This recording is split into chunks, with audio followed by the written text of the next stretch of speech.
Hello, today we will discuss about SAP S/4HANA errors and solutions.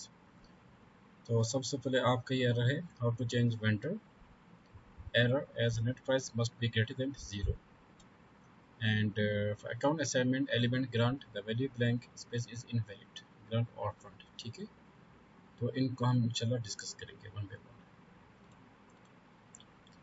तो सबसे पहले के S/4HANA 2021 में और 22 में जो वेंडर को हम कैसे चेंज कर सकते हैं। First of all use T code BP.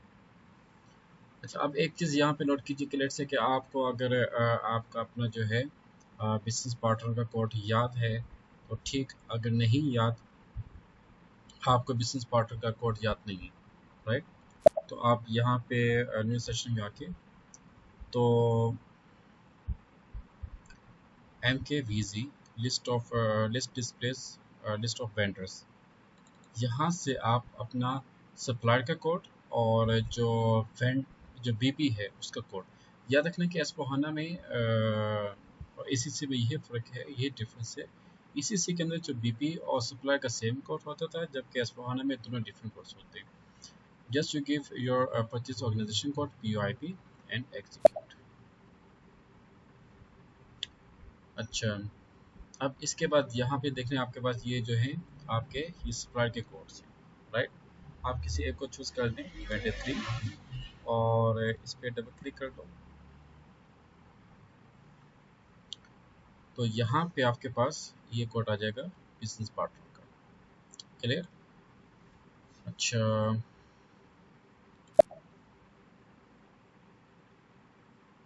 और इसके अलावा आप वापस आ जाइए POMW,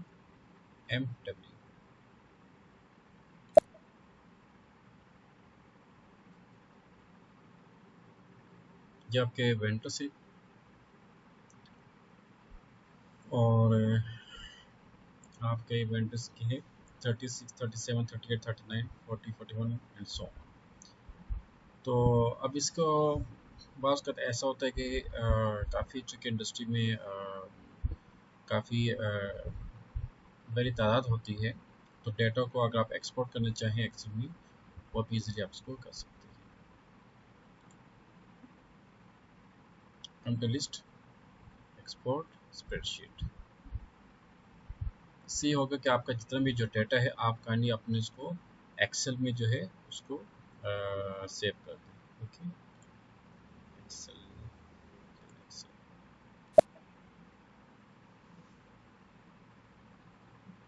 अच्छा, एक्सेल में सेव करने का मकसद ये होता है कि आपका जो है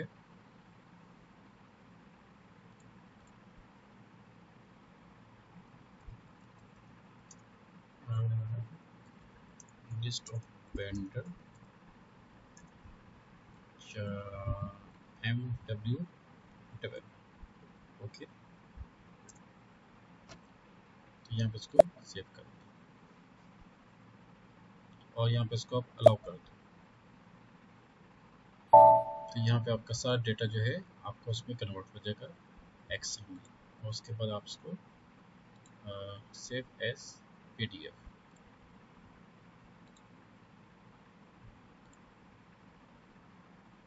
okay, and you can see data जो है आपका उसमें आ जाएगा।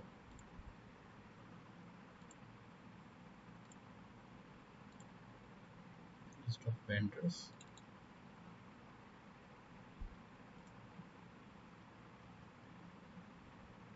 इसको आप जो है मतलब कि आप वहाँ पे इसको इजीली एडजस्ट कर सकते हो प्रिंट व्यू में, ताकि आपका जो है PDF इजीली आ जाए।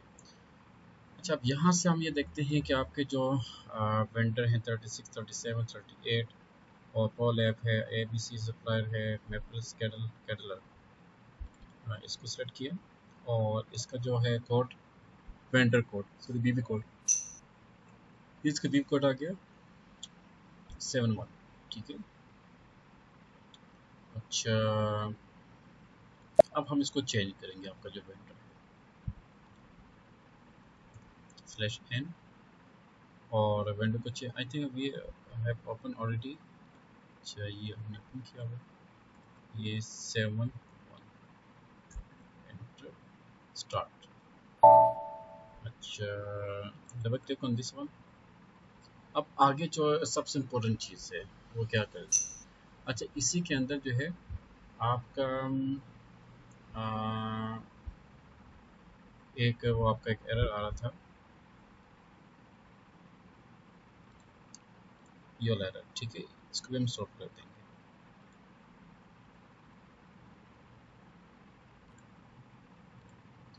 अच्छा, अब यहाँ पे ये देखिए कि ये जितनी भी आपकी जो भी वर्किंग आ रही है, यहाँ पे देखें टैब कौन सा आपका generate data, right.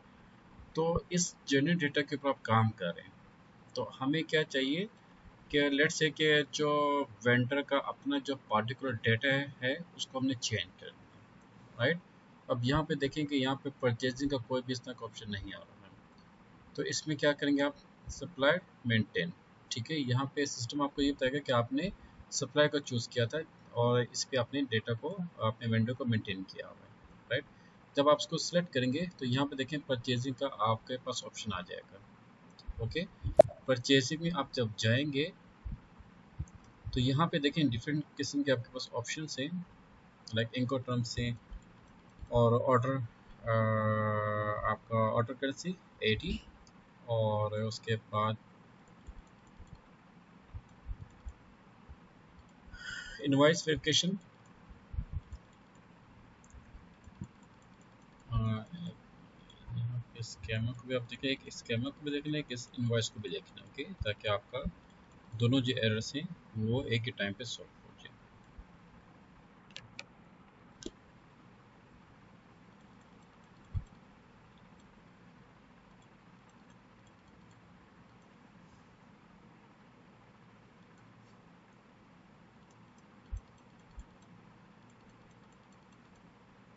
Scammer group ये आपने लास्ट में मेंशन करना है, ओके। इसके बिना जो है आपके जो एरर है ना, ये वाला एरर, हाँ ये, ठीक है। अगर आपने स्कीमा को मेंशन नहीं किया तो आपका ये एरर आएगा।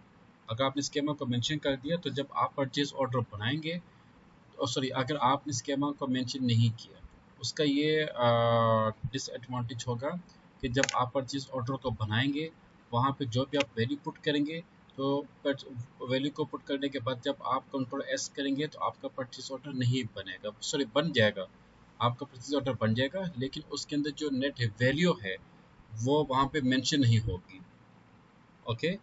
तो फिर आपका ये एरर आएगा, error as net price must be greater than 0। आप उसमें अपनी अमाउंट को लिखते जाओगे, लेकिन जब आप उसको एंटर करेंगे तो अमाउंट वहाँ पे 0 हो जाएगी, और जब सेव करेंगे तो वहाँ पे कोई अमाउंट या नेट वैल्यू नहीं आएगी। तो उसका जो बेस्ट सोल्यूशन यही है कि आप जो है स्कैमर को मेंशन करें, ओके।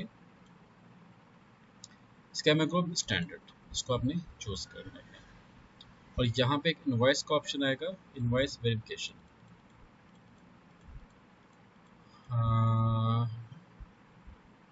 इनवॉइस वेरिफिकेशन, ओके, इसको आपने टिक कर देंगे।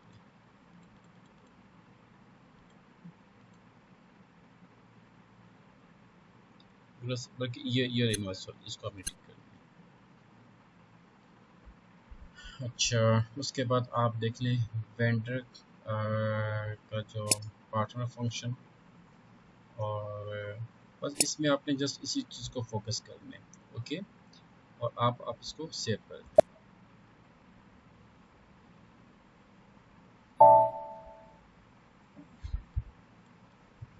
अच्छा, जब आप इसको सेव करेंगे और उसके बाद आपने परचेज ऑर्डर को क्रिएट करना है, तो चेक कीजिएगा कि परचेज ऑर्डर में आपकी क्या उसे कहते हैं, उसमें वैल्यू ऐड हुई या नहीं हुई, क्लियर। अच्छा, अगर परचेज ऑर्डर में वैल्यू ऐड नहीं हुई तो जो आपका गुड रसीद नोट है वो तो बन जाएगा, लेकिन उस गुड रसीद नोट के अंदर आपकी जनरल एंट्री ऑटोमेटिक पोस्ट नहीं होगी, क्लियर, ओके। आपको मैं कुछ जरा बता दूँ,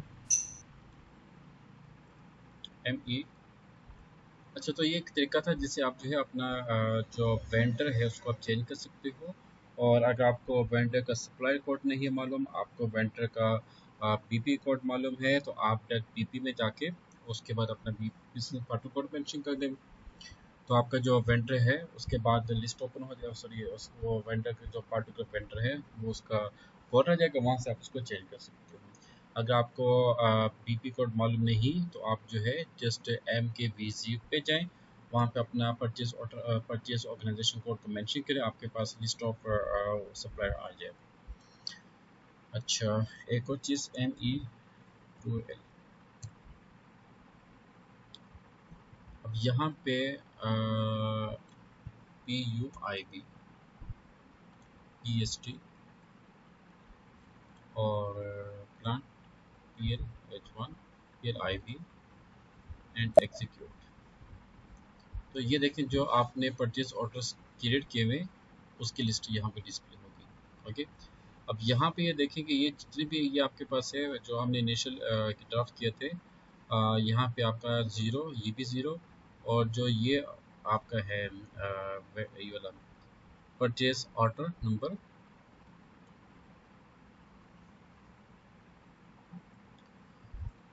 परचेज ऑर्डर नंबर 4500000570, और ये इसका वेंडर कोड है, वेंडर 2 है, और हमने ऑर्डर प्लेस किया था 2000 बैग्स का, और जिसमें हमने इन्वेंट्री सीपी थी आई थिंक 1500 की, और स्टेट टू बी डिलीवर्ड 500, यानी कि अभी हमने 500 को शिप करना है। ओके, और ये उसकी अमाउंट है। अब उसके बाद ये एक और किसी ने क्रिएट किया हुआ है माशाल्लाह से, ये आप देख सकते हैं कि ये कब की डेट है, ये आपकी डेट आ गई। अच्छा, तो 10 मई, ये भी गलत है क्योंकि इसमें वैल्यू नहीं है। अब ये यहाँ पे वैल्यू क्यों नहीं शो हो रही, क्योंकि जो इनका वेंडर है उसमें स्कैमर नहीं है। तो मैं आपको वो भी ज़रा बता देता हूँ। अब मुझे नहीं मालूम कि वो जो अच्छा एक मिनट है, वेंडर ये आ गया, ठीक है, ये सप्लायर आ गया। अब हमें इसका बीबी कोड नहीं मालूम, तो एक काम करते हैं कि VM के वीज़े में जाके वहाँ से हम पहले बीबी कोड कलेक्ट करेंगे, फिर बीबी के मुताबिक हम उसको चेंज करेंगे। सप्लायर कोड क्या था,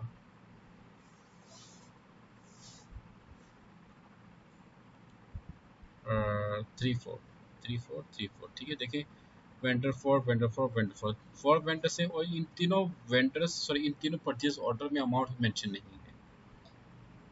तो यहाँ पे ये वेंडर फोर, इसको आप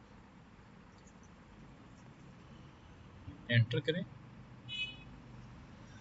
ये आपका बीपी आ गया, बिजनेस पार्टनर, और हम यहाँ से जो है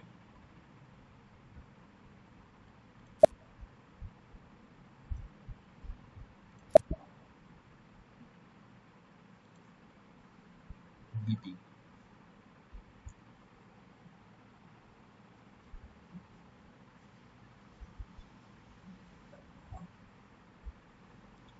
और यहाँ पे था I think, I don't know क्या 64 था कल, 64 एंड्रॉयड, ये आ गया वेंडर, ठीक है। अच्छा, आप इसको ओपन किया, और उसके बाद यहाँ पे आप आ जाए सप्लायर मेंटेन,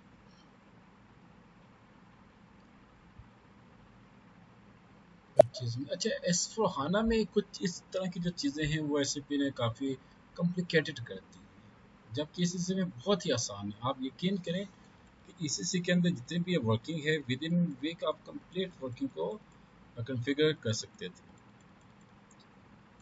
अच्छा, यहाँ पे स्कैमर ये आ गया, ये देखिए यहाँ पे मेंशन नहीं है, इसको आप मेंशन करें, और साथ में जो आपकी इनवॉइस वेरिफिकेशन है उसको भी मेंशन करें। तो यहाँ पे स्कैमर स्टैंडर्ड,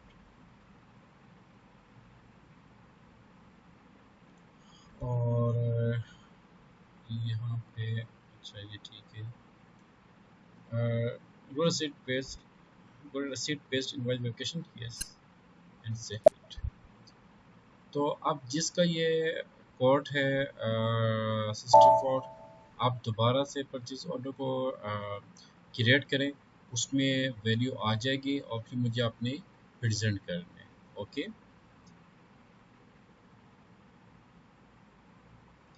अच्छा अब हम आते हैं नेक्स्ट एरे की तरफ।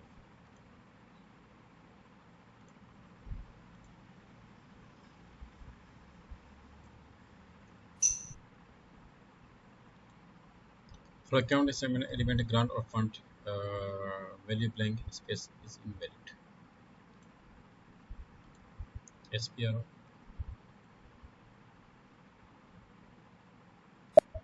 जैसे कि रेफरेंस IMG,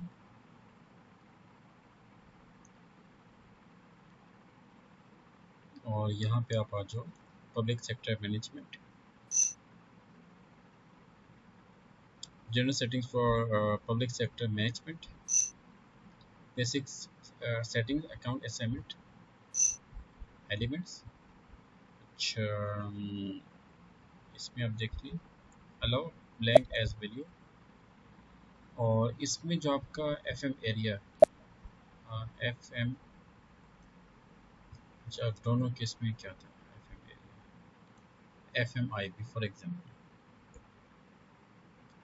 तो यहाँ पे क्या ग्रांट को फंड को टिक करना है, फंक्शन एरिया को भी टिक करना है, और ईयर जो है वहाँ पे मेंशन करना है, right.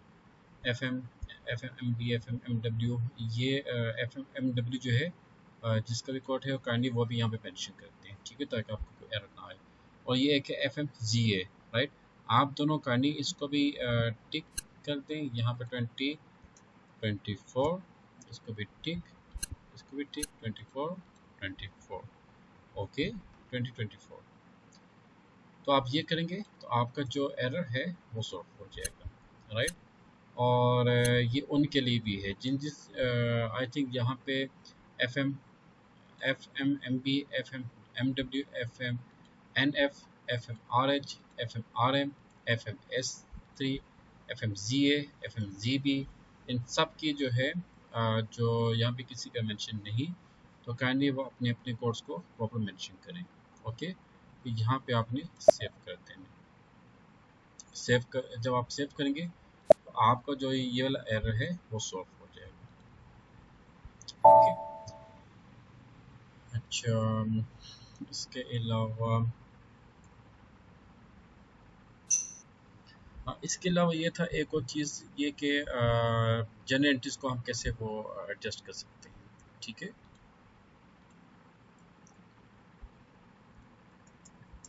Check general entry of receipt note in view.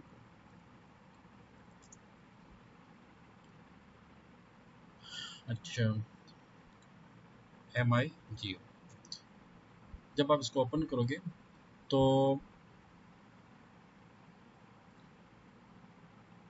अच्छा ये एक और चीज़ ये कि जैसे कि ECC के अंदर material display material document display का अलग टी कोड था, और उसको चेंज करने का अलग टी कोड था, ठीक है। और जो आपने रिटर्न करना था उसका अलग टी कोड, डिफरेंट उसके टी कोड्स थे, लेकिन यहाँ पे एक ही टी कोड के ज़रिए आपने इन्वेंट्री रिसीव भी करनी है, आपने उसका डिस्प्ले भी करना है, आपने इन्वेंट्री को रिटर्न भी करना है, आपने प्रोडक्शन को भी फॉरवर्ड करना है, तमाम चीज़ें जो भी मतलब क्या होंगी मटेरियल की जो भी मूवमेंट होगी अपने यहाँ से एडजस्ट करनी है। तो अगर तो आपने इन्वेंट्री रिसीव करनी है तो आप यहाँ से प्रोसीड करेंगे, यहाँ पे ऑटोमेटिकली आपका परचेज ऑर्डर आ जाएगा, क्लियर। अगर तो आपने डिस्प्ले करना है तो यहाँ पे मटेरियल डॉक्यूमेंट नंबर आ जाएगा, जस्ट लाइक दिस।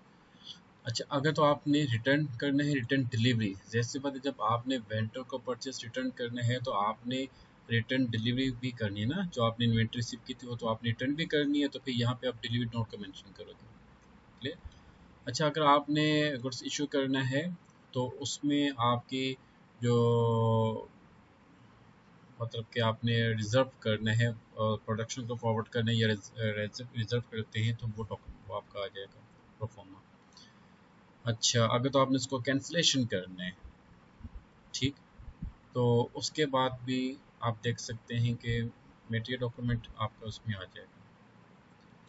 अच्छा, अगर आपने रिमूव फ्रॉम स्टोरेज करना है या जो भी करना है, तो कंसर्न जो है यहाँ पे आपका डॉक्यूमेंट जो है आपका आ जाएगा। ठीक है, तो हम लोग यहाँ पे क्या कर रहे थे, इन्वेंट्री को चेक कर रहे थे। तो सबसे पहले यहाँ पे आ जाए आप 24 पे मटेरियल, सॉरी ये गलत हो गया, यहाँ पे हमें क्या करना चाहिए था, डिस्प्ले डिस्प्ले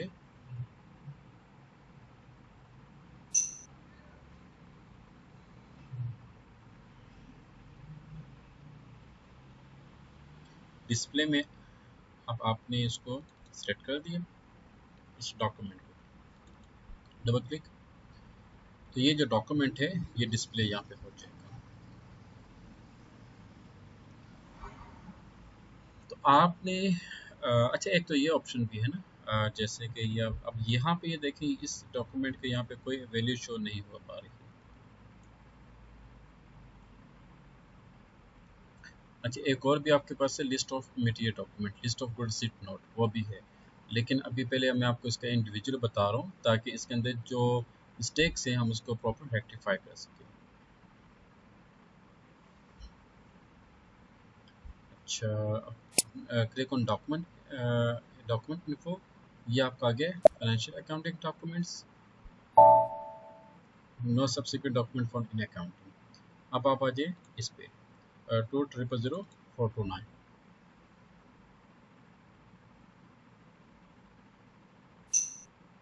अब यहाँ पे ये देखें आपके पास अमाउंट इन एलसी कितनी आ रही है, 10.4 मिलियन। ओके, और ये किसका, अब ये भी यहाँ से आपको ये भी कंफर्म हो जाएगा कि भाई ये किसका मटेरियल है, क्योंकि डिफरेंट इसमें कंपनीज इन्वॉल्व है।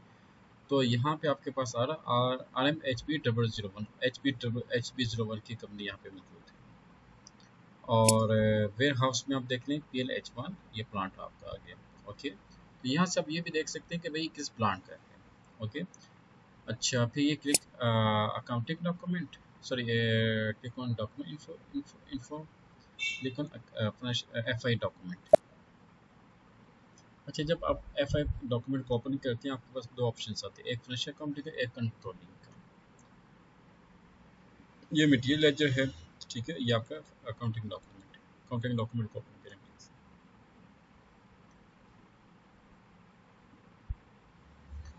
तो ये देखें आपके पास जो इन्वेंट्री से 10.4 मिलियन की, ठीक है। तो ये जनरल एंट्री जो कि ऑटोमेटिकली पोस्ट होगी, तो ये एंट्री तब पोस्ट होगी जब आपका परचेज ऑर्डर करेक्ट होगा, जब परचेज ऑर्डर के अंदर आपकी जो है नेट वैल्यू प्रॉपर मेंशन होगी। तो उस परचेज ऑर्डर के अगेंस्ट जब आप इन्वेंट्री को रिसीव करेंगे तो उसमें भी आपकी जो वैल्यू है मटेरियल की वो मेंशन होगी। अच्छा, फिर उसके बाद इसी तरीके से आपने डॉक्यूमेंट को डिस्प्ले करना है। FI डॉक्यूमेंट को जब आप ओपन करेंगे तो यहाँ पे आपकी जो जनरल एंट्री ऑटोमेटिक पोस्ट होगी, ठीक है, ये HP01 कंपनी कोड है। क्लियर? अच्छा, तो जितने भी आज की एरर हमने सॉल्व किए हैं, ठीक है, तो ये तमाम एरर्स जो हैं ये आपके वेंडर्स, परचेज ऑर्डर और गुड सीट नोट के हैं। क्लियर? तो पार्टिकुलर जो ये लेक्चर है ये है सोर्सिंग एंड प्रोक्योरमेंट का, सप्लाई चेन मैनेजमेंट वालों का। ओके, ताकि वो अपनी जो ऑफिशियल डॉक्यूमेंट्स उसको प्रॉपर मेंटेन कर सकें। और फीको वाले भी इस लेक्चर को अच्छी तरह से अंडरस्टैंड करें, क्योंकि उन्होंने ये जितने भी जो डॉक्यूमेंट्स हैं आपके वेंडर्स के, आपके परचेज ऑर्डर के, गुड रसीट के, और फिर उसके बाद आपकी जो जनरल एंट्रीज हैं, ठीक है। अब जैसे बात है जो जनरल एंट्रीज है गुड रसीट नोट की, वो फाइनेंस डिपार्टमेंट भी उसकी सुपरविजन करनी है, ठीक है। तो इसलिए फाइनेंस डिपार्टमेंट फीको कंसल्टेंट्स के लिए भी ज़रूरी है कि इसकी जो सेटिंग्स है उसको प्रॉपर अंडरस्टैंड करें। ओके, अच्छा, नेक्स्ट लेक्चर में इंशाल्लाह हम डिस्कस, अच्छा ये जो आपको हमने असाइनमेंट दी है काइंडली उसको आप कंप्लीट करें, एक्सेल शीट बनाएं, उसमें you have to create 7 raw materials, number 1, number 2 7 vendors, number 3 7 PRs, number 4 7 RFQs, number 5 7 contracts, number 6 7 purchase orders, number 7 आपके कुल रसीद नोट्स, ठीक है। अच्छा, अब जिसमें RFQ और कॉन्टेक्ट क्रिएट नहीं होगा तो वो कुछ इसमें सर्वर के इश्यूज आ रहे हैं, तो वो इंशाल्लाह हम उसको जल्दी अपडेट कर देंगे, तो आप उसको भी क्रिएट कर सकते हैं। ओके, अदरवाइज आप जो है परचेज ऑर्डर को क्रिएट कर सकते हैं। ठीक है, ये तमाम जो असाइनमेंट आपको मैंने दी है, इसको आप कंप्लीट करके फिर मुझे प्रेजेंट करें, ताकि हम आगे जो है इन्वाइसेस के ऊपर काम करें। इन्वाइसेस से पहले हमने परचेज रिटर्न के ऊपर भी काम करना है, और फिर उसके बाद ये तमाम जितनी भी ये प्रोसेस है, ये आपकी डोमेस्टिक प्रोक्योरमेंट है, ठीक है। हमने इंटरनेशनल प्रोक्योरमेंट के ऊपर भी काम करना है। ओके स्टूडेंट, तो ये फिर मुझे अपडेट कीजिएगा इन तमाम एरर्स को सॉल्व करने के बाद। Thank you so much.